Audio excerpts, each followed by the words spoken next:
Draw a realistic eye, Part 1. To begin, shade in the pupil. You want to give it some pressure.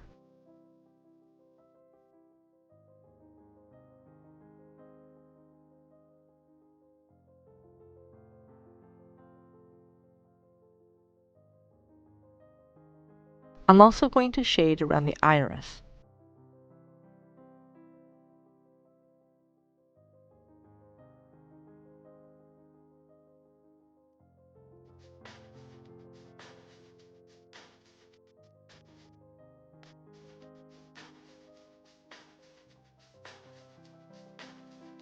There is a strong light source coming from a large window, so I'm going to add a bit of this area too. When I draw, I tend to always go back to previous areas to add darker shading, add highlights, or more details.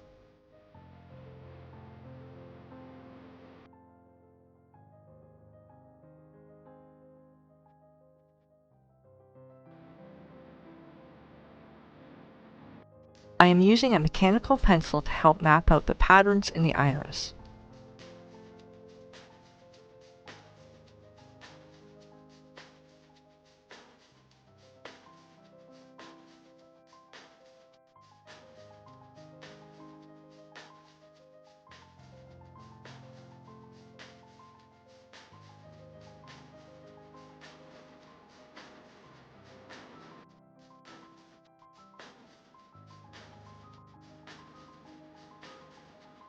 As I add darker shading, I stay with the concentric bands surrounding the iris.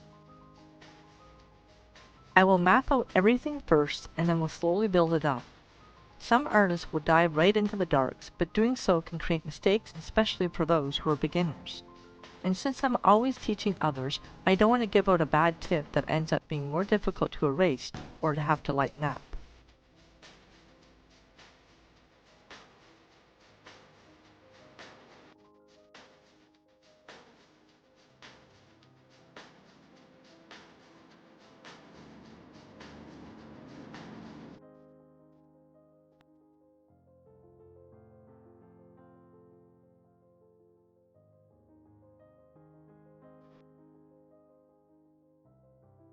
Now I will begin building up the darker values and bringing out the source of light, which is a large window.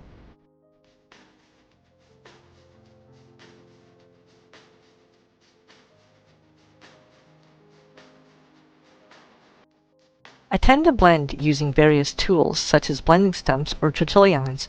Sometimes a brush or tissue will come in handy too.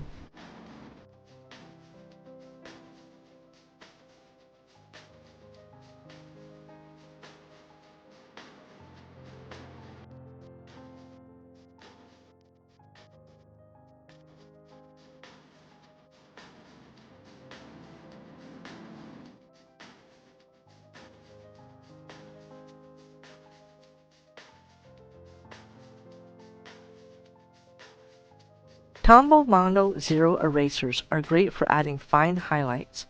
I make sure I stay with the pattern of the bands that form the color of the iris.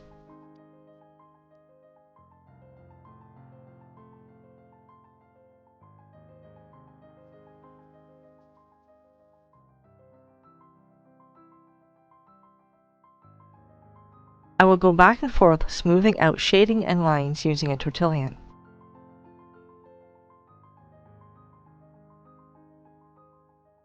You will see how I'm continuing to build up the darks. Whichever blending tool you use is okay. Some may be using a blending stump, like I am, or a tortillon, Q-tip, or brush. While the pupil should be perfectly round, the perimeter may be a bit fuzzy.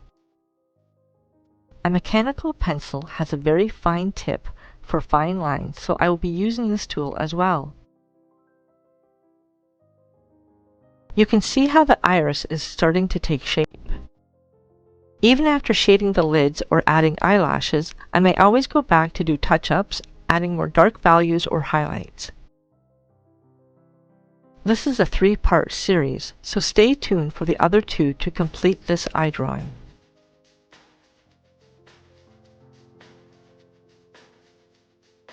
The patterns in the iris are rather fascinating and are individually unique.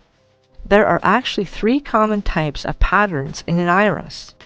There are eyes that have pigmented rings, which are wide colored bands that wrap around the pupil. There are also patterns of diamond-shaped holes that vary in size called crypts, which I believe this iris may be. Another one is called furrows. These are pale lines that curve around the iris. The primary structures of these patterns are either jewel and flower, and the secondary patterns are stream and shaker. Every person has either of these 2 iris patterns.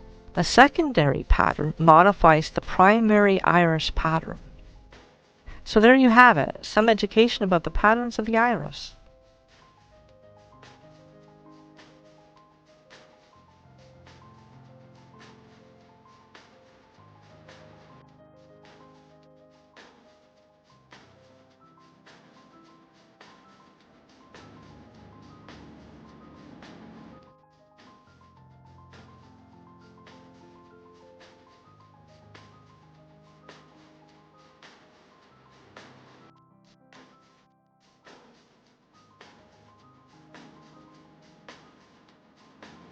When shading the white areas of the eyeball, I will first target the shadowed areas.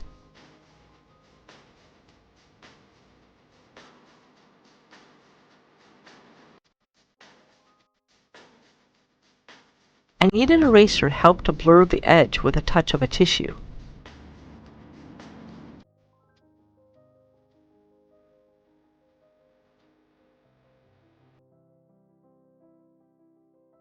And don't forget the outside corner too. I will add the lines to the corner of the eye and will continue working up the shadows in the eyeball.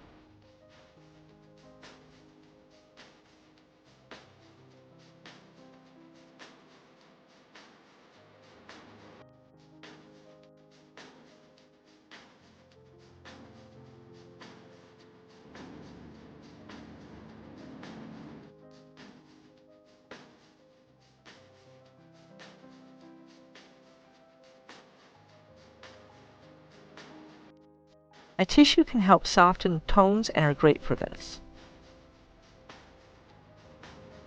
Below these lids, we all know the eyeball is round, so we need to insinuate that it appears round and not flat. Another great blending tool is the brush, and why I am showing you all these different blending tools is because they're all great to use in your drawing.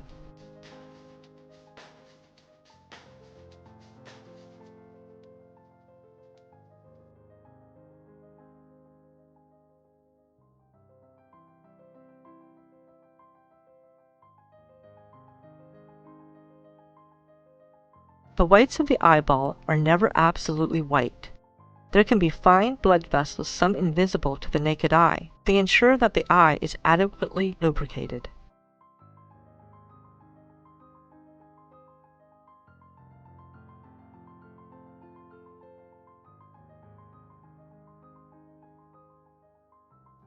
When adding some blood vessels, use a mechanical pencil and don't give too much pressure. Don't draw straight lines, but rather a bit wavy and curvy. The corner of the eye is known as the tear duct area. The tear duct will carry excess tears away from the surface of the eye. These tears will then travel to the inside of your nose. This explains why your nose will run while crying, or you can taste salt in your mouth from crying or allergies. Pretty cool, eh?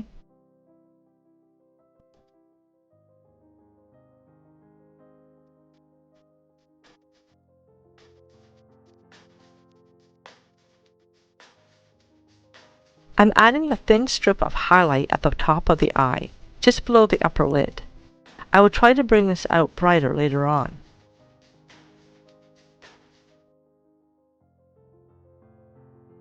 The corner of the eye has some highlights, so it appears wet.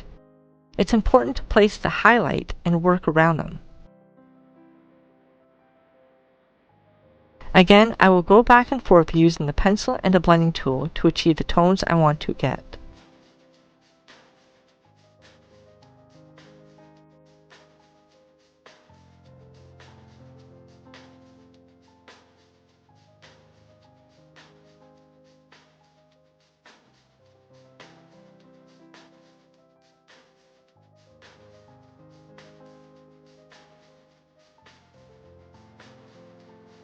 Using a filbert type brush, I will help to smooth out the tones, but don't use a brush that is too soft. A filbert brush is an oval shape which is ideal for blending soft edges.